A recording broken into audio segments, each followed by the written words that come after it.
Баршаңызға қайырлы күн, барлықтарыңызға сәттілік тілеймін. Қазақ тілінде каналды қолдап, осы видеоларға лайк басып, ой-пікірлеріңізді жаза кетерсіздер. Және де келесі шығатын дәмді рецептіні жіберіп алмас үшін подписаться батырмасын басып, каналға тіркеліп, қоңыраушаны басып қойыңыздар. Бүгін аджика жасау құпиясы немесе кобра жасау жолдарымен бөлісемін. 3 килограмм қызанақ комбайннан өткіздік. Таза тұрған қазанымызға апарып құямыз, астын жағамыз. Келесі тұзымызды араластырамыз. 2 қасық жарым тұз. Енді қантымызды қосамыз. 3 үлкен қасықпен қостық. 3 қасық. Енді жапырағымызды 6 штук жапырақ қостым. Одан кейін дөмелақ қара бұрышымызды 5-6 штук. 5-6 штук қалампырымызды қостық. 200 грамм сұйық майымызды.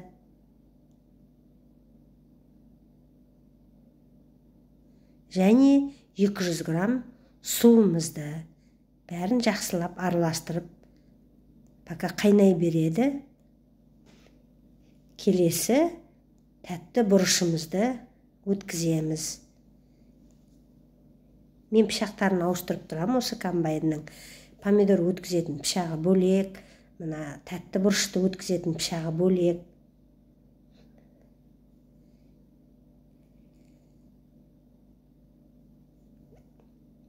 Міне тәтті бұрышымызды өткізіп болдық. Бана қызанақтың үстіне қосып, араластырып, қайнап жатыр. Енді сарымсағымызды өткіздік 500 грамм. Оны да апарып, араластырып, бәрі қайнайды. 40 минуттай қайнайды. 40 минут қайнағаннан кейін, енді қалған 5 минутын, сол 5 минут қалғанда 45 минутқа 5 минут қалғанда тек уксусымызды құямыз. Мен тағы да 1 стакан су құйдым. Ол бізде 200 грамм су болады. Сонда мен 2 рет құйдым суды. 40 минут өтті. Біздің салатымыз қайнады. 40 минуттан бері. Енді 5 минут осы уксуспен қайнатамыз. 2 кішкентай қасық қостым. 9% уксус. Бәрін қосқанда ошым 45 минут. Жапырақтарын алып тастаймыз, қыздар. Дәмі шықты, болды. Алып тастауға болады жапырақты. Тағы бір 100 граммдай су құйдым. Салатымыз жақсы дәмді болып шығу үшін асықпай қайнату керек, бәрі пісу керек, жақсы болып.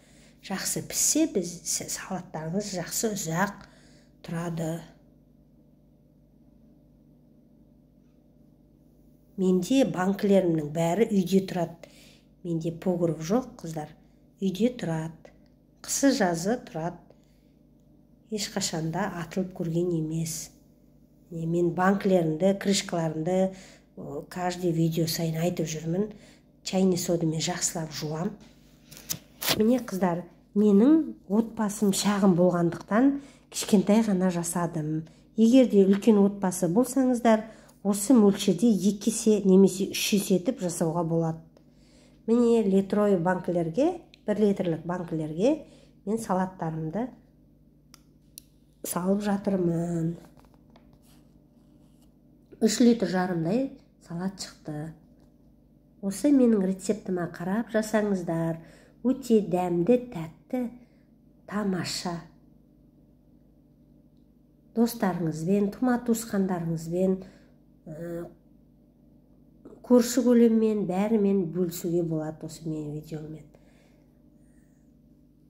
Келесі кездескенше сау болыңыздар.